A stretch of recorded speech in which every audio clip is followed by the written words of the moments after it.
Welcome to the world of science fiction stories, and don't forget to like, share, and subscribe my channel. Enjoy the listening. Humanity declares war. The Galactic Council will regret this. They called it a diplomatic punishment. That's what the Galactic Council named the sanctions, the embargoes, and the public trial Earth was forced to attend. Every representative from every advanced alien species sat in that massive obsidian chamber on Jarthal Prime, passing judgment on humanity like they were some backwater criminals. For what?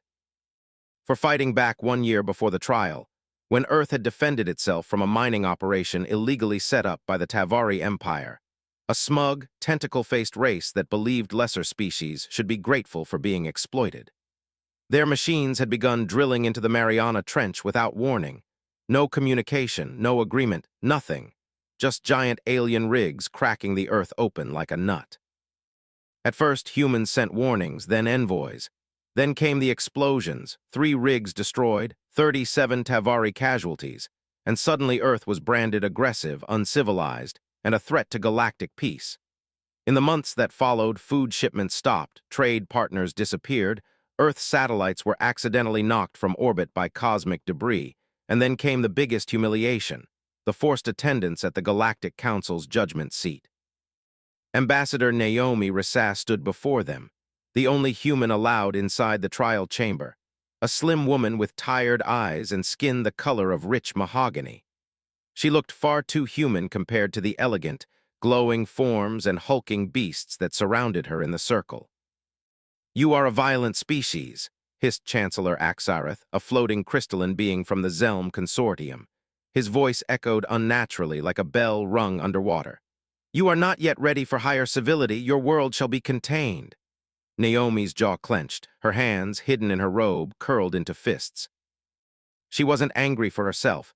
She was angry for the children in Nairobi who had no grain delivery that month, for the scientists in Luna's research dome who lost power when their solar arrays were sabotaged, for the millions on Earth living under the weight of fear, starvation, and silence. Still, she bowed. "We understand your verdict," she said. "No, you don't," whispered a voice behind her. It came from General Vacker of the Trinley, one of the Council's military arms. He grinned, tusks showing. "But you will." Earth left that trial humiliated, stripped of trade rights, surrounded by patrol fleets, no ships in, no ships out, and worst of all, broadcast across every civilized planet as a cautionary tale. That was the moment humanity stopped pleading. They started planning in the bunkers beneath Geneva, in the cyber labs of Sol, in the deep silence of the Martian colonies. They gathered not governments, not politicians, but leaders, fighters, survivors, people with nothing left to lose and everything to take back. One of them was Elias Ward, ex-Special Ops, now labeled a terrorist by the Intergalactic Council. He had one eye, a half-mechanical spine, and a reputation for breaking bones before asking questions. He'd watched his sister die when a council blockade kept her cancer meds from arriving. "You don't keep beating a dog and expect it to stay loyal," he said during the first meeting. "Eventually it bites, and humans, we bite hard." They called their operation Black Ember. Not a war, not a rebellion, but a reckoning. Quietly, they began hijacking council drones, spoofing communications, gathering intelligence, rebuilding old weapons the council had banned after humanity's induction into galactic society. Then they started vanishing freighters, research ships, scavengers, slipping into the asteroid belts where council eyes couldn't see. Naomi was part of it too, publicly still an ambassador. Privately, she was the voice of vengeance. "You made humanity kneel," she whispered during one transmission. "Now we rise, and you will remember us not as beggars, but as the storm you never saw coming." It wasn't about winning anymore. It was about making them pay, one act of cruelty at a time. The council had chipped away at humanity's pride, their unity, their hope, and now they had nothing left but rage, the kind of rage that made stars go dark. Space was cold, but rage burned hotter in the silence beyond Saturn's rings. 3 stolen Tavari scout ships hovered in formation, painted matte black. Their heat signatures were disguised with old Terran stealth tech, the kind outlawed centuries ago. Inside the lead ship, Elias Ward paced like a caged animal.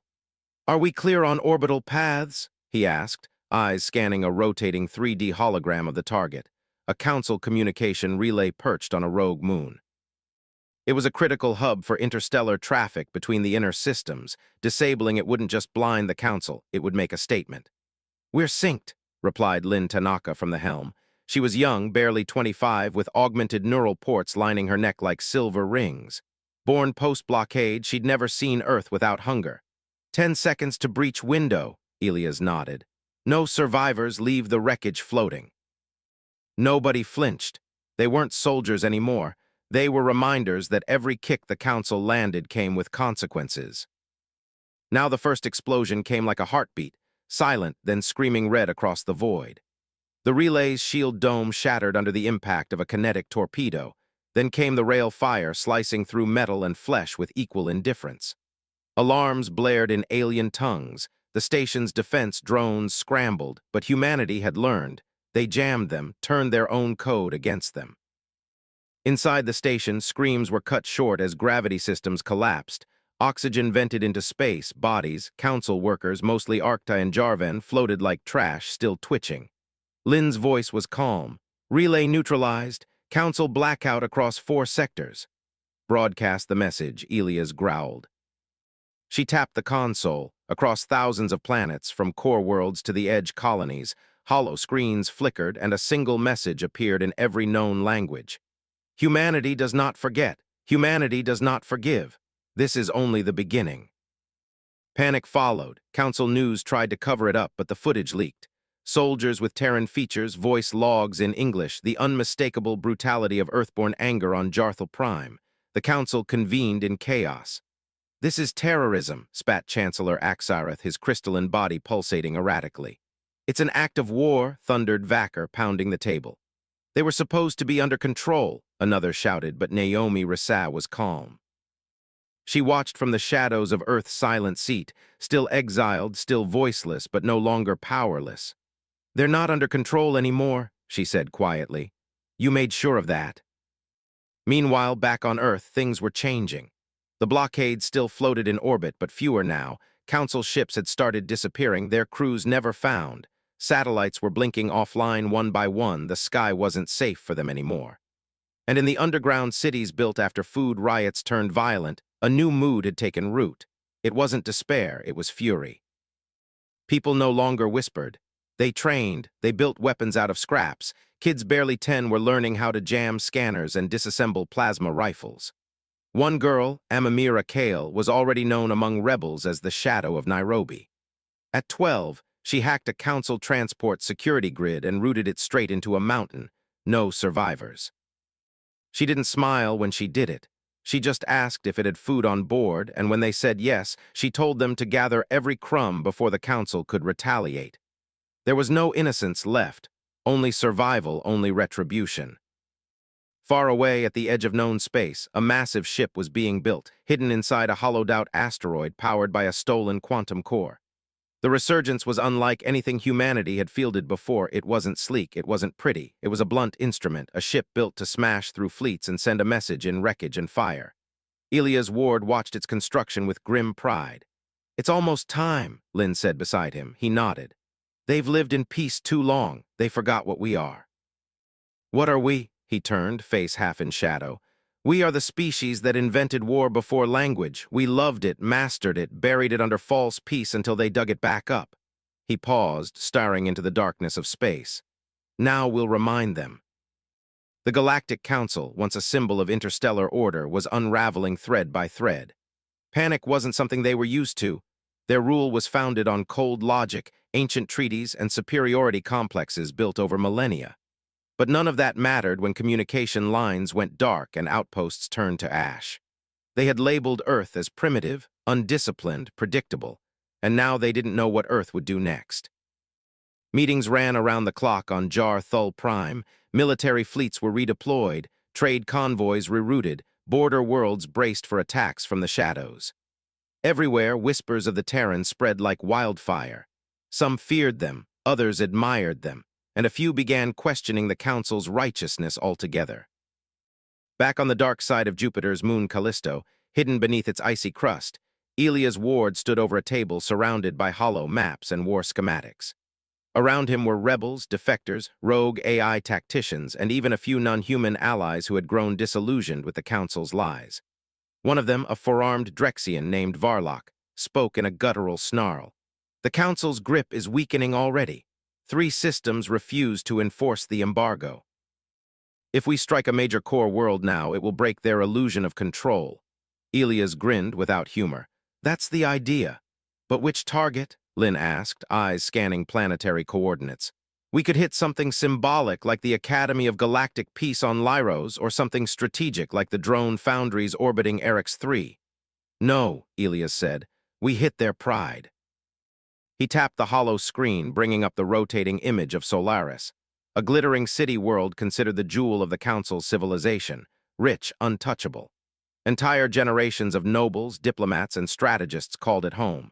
It was protected by orbital cannons, defense grids, and an elite security fleet. To most, it was suicide. To Elias, it was the point. "We infiltrate, we sabotage their systems from within, and then we make their skis burn," he said. "Let them know that even their safest nest isn't beyond Earth's reach." The plan was madness, impossible, even, which made it perfect. A month later, the operation was underway. Lynn, disguised as a cybernetic trade envoy, infiltrated Solaris under a forged identity. Varak posed as her security escort. Inside the city world's gleaming towers, luxury blinded the eyes. The people there still believed in the Council's version of reality, that humanity was a pest being disciplined, that rebels were just terrorists, that the system was eternal. But those illusions shattered when the power grid failed. The moment the lights died, panic set in. Elevators froze, gravity destabilized, automated drones turned on their handlers. Across the main broadcasting towers, Naomi's voice cut through the darkness like a blade. "We are not terrorists. We are your reflection. This is the pain we endured. You just didn't feel it until now." Then the sky turned red. The resurgence arrived through a cloaked slipstream, breaching Solaris's orbital defenses with terrifying speed. No negotiations, no demands, just thunder and vengeance. The first barrage shattered the planetary shield array, the second ripped into the spaceports. Fire rained across towers that had never seen war. Council guards scrambled, civilians screamed, but it was too late. Elias led the ground assault himself, boots stomping over marble walkways stained with smoke and blood. He wasn't here to conquer, he was here to remind them. One Council envoy begged at his feet, "Please, please, there are children here, families, we're not all like them." Elias looked down, eyes cold. "Neither were we." He walked away as the detonations echoed behind him. The resurgence pulled out hours later, leaving Solaris crippled. The city's once proud spires were twisted ruins, its rich elites reduced to dust or dragging the wounded through rubble. The message was clear: nowhere is safe. Back on Earth, crowds gathered around makeshift screens in underground cities. When they saw the fire consuming Solaris, they didn't cheer. They didn't cry. They watched in silence, not because they were heartless, but because this was justice and they weren't done. The retaliation came fast, brutal, precise. Within days of the Solaris attack, the Council unleashed the Purge Protocols, an ancient, rarely used order meant to cleanse rebellious civilizations before they infected others with defiance. No trial, no diplomacy, just annihilation. Their first target wasn't Earth, it was Mars. The Council believed they'd break humanity by attacking its colonies first to support, demoralize the resistance, but they didn't know what Mars had become. During the blockade, the Red Planet had learned to live on scraps, built cities underground, raised children under artificial skis, and taught them that survival was not a privilege. It was a war. When the orbital bombardment began, they were ready. The Council's dreadnoughts approached with confidence, hurling plasma strikes that vaporized old mining rigs and glassed portions of the Martian crust. But under the surface, buried deeper than even their sensors could detect, were the Ash Wolves, human strike teams that had trained in the dark for this very moment. Captain Aria Devellin led them. She was born on Mars and had never set foot on Earth. Her skin bore radiation burns and her lungs required filter implants, but her heart was pure iron. She watched the Council's ships hammer her planet, then gave the signal. Within minutes, camouflaged rail guns emerged from the crater canyons, locking on and firing with terrifying precision. Human-made fusion torpedoes, cobbled together from illegal tech and smuggled black market parts, burst from hidden silos and found their targets. One dreadnought exploded mid-orbit, its shattered hull raining into the Martian sky like burning confetti. Then the real counterattack began. Mars launched its own fleet, small, fast ships, mostly reprogrammed mining haulers armed with plasma cutters and hacking arrays. They slipped past the chaos, boarded enemy vessels, and turned their own systems against them. By the end of the second day, 3 Council vessels were lost, but the cost was devastating. Entire Martian cities had been leveled, families gone in a blink. The dust storms carried screams and ash across what remained. In one sector, a child was found sitting alone beside a collapsed shelter, his eyes staring at the sky that had tried to kill him. When asked his name, he just said, "I'm Rage now." That became a rallying cry. "We're Rage now." Earth heard it. The colonies heard it. Even the rebels hiding in fringe systems repeated it in hushed tones like a sacred vow. Meanwhile, the Council was unraveling faster than it could control worlds. Once loyal members started asking hard questions. Why had they lied about Earth's rebellion? Why were so many resources being poured into suppressing a species that, by all rights, should have been crushed a century ago? Why did so many of their own die while the humans just kept coming back stronger? Some races quietly, secretly began supplying Earth with intel. A few even offered weapons, others defected outright. And through it all, Naomi Rissa kept working. Still branded an exile, she operated from the shadows, feeding intelligence to Ilias and the Resistance network. But now something more dangerous stirred inside her. She had contacts on the inside, allies who knew about the Council's darkest secret, a plan they had developed centuries ago. A final failsafe, the eraser device. A weapon that didn't destroy a planet but erased it, atom by atom, memory by memory. Nothing left, not even history. It had only ever been theoretical until now. She uncovered transmissions that confirmed the Council had activated its deployment process. They intended to use it on Earth to remove the problem completely, like humanity had never existed at all. Naomi stared at the blinking message on her screen, coordinates, timelines, activation codes. "This is it," she whispered. The Council wasn't trying to win anymore. They were trying to erase the evidence of their failure. But humanity had a final card to play. Not diplomacy, not defense. A counter-strike so vicious, so unforgettable that no species, no matter how arrogant, would ever think of crossing them again. Naomi called Ilias. "We need to launch everything," she said. "Not just ships, not just bombs." He didn't ask why, he already knew. "Time to give them the one thing they fear most." He smiled, eyes burning with fury. "Human history." It was called the Vault, buried deep beneath the ice oceans of Virex 7.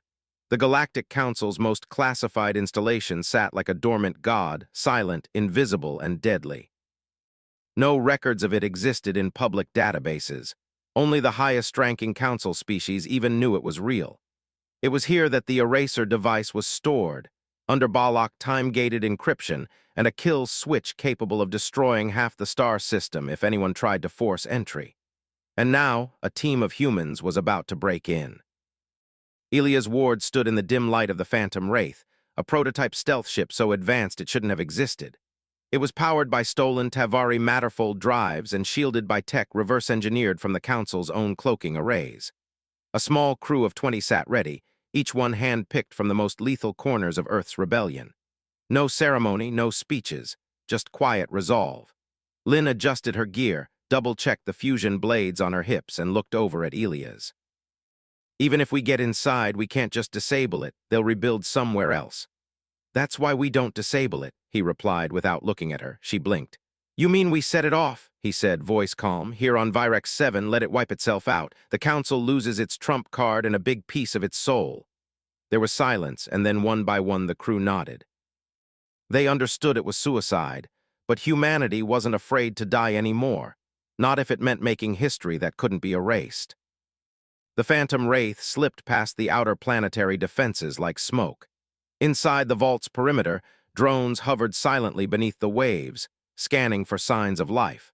But the human ship deployed organic decoys, genetically engineered aquatic beasts that drew attention just long enough for the real team to breach. Ilias, Lynn, and Varlock led the infiltration. The interior of the vault was a twisted marvel, alien metals fused with pulsating neural wiring, like a living organism wrapped in concrete. At its heart, the eraser device sat on a raised platform, suspended in magnetic stasis. It looked like a frozen star, bright, humming with power and impossibly beautiful, and surrounding it were rows of cryopods. Each one held council scientists in deep stasis, witnesses, custodians of oblivion. "Do we kill them?" Lynn asked, already drawing her weapon. "No," Elias said, pulling a data drive from his pack. "We let them wake up. We want them to watch." He connected the drive to the eraser core. Naomi had embedded a virus coded in human memory patterns that would not only trigger the device's implosion but also embed every council system with the message. "You erased our rights, our homes, our future. Now watch us erase your gods." As the countdown began, alarms flared across the vault.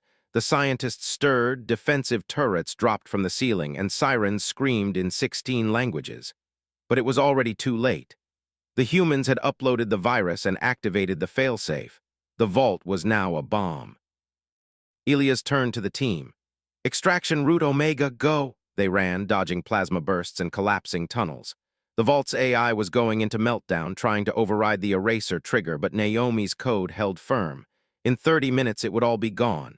As they reached the ocean's edge, the Phantom Wraith rose to meet them, scorched, half-damaged, but alive. They escaped just as the vault imploded. It wasn't an explosion, it was absence. The entire installation folded inward, then vanished. No debris, no radiation, just silence. All across the galaxy, Council command channels erupted in panic. Their mightiest weapon was gone, their records of control, their data on Earth's rebellion, their long list of classified threats wiped clean with it. They tried to cover it up, but it was too late. Within days, resistance movements rose on a dozen Council-aligned worlds. The illusion of the Council's invincibility had cracked, and for the first time in centuries, their enemies weren't afraid. They were angry and united. The Council had always believed in control, not peace. Control.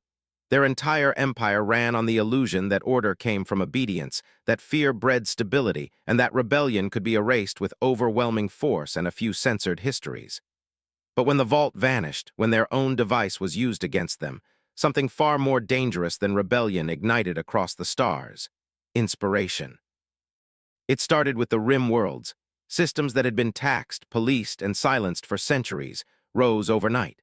The mining colonies on Valor 9 seized their overseers on Tal's Prime. Workers dismantled the Council's propaganda towers and replaced them with crude flags bearing the words, "Never again." Then came defections. Ships abandoned their posts, captains disobeyed direct orders, whole planetary militias once loyal to the Council broadcast messages of support to Earth.